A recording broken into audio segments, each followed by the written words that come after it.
Pemirsa, Polres Buleleng kini membuat inovasi sendiri untuk mendukung upaya pemerintah dalam percepatan vaksinasi. Kali ini, jajaran Polres Buleleng membuat gerai vaksinasi terapung di tengah laut dengan sasaran para nelayan di kawasan pesisir.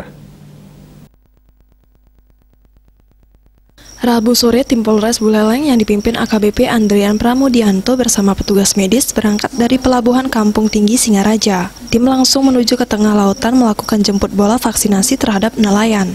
Satu persatu nelayan yang dijumpai dilakukan screening dan mengisi ketentuan-ketentuan lainnya yang menjadi syarat pelaksanaan vaksin.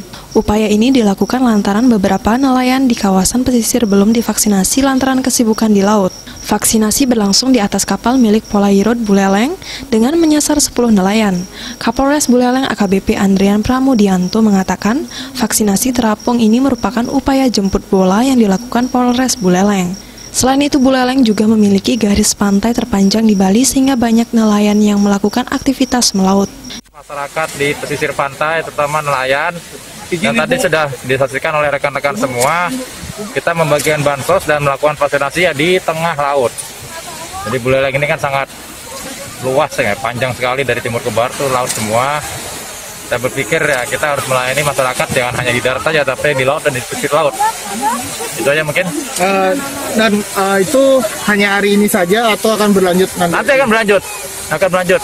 Jadi mungkin minggu depan nanti akan ke daerah barat ya, ke daerah barat. Nanti angkatan polair yang akan mendata, di mana yang akan mendapatkan bansos selanjutnya.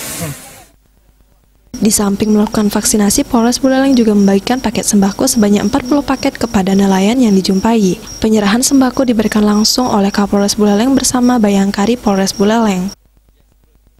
Komang Yuda, Bali TV.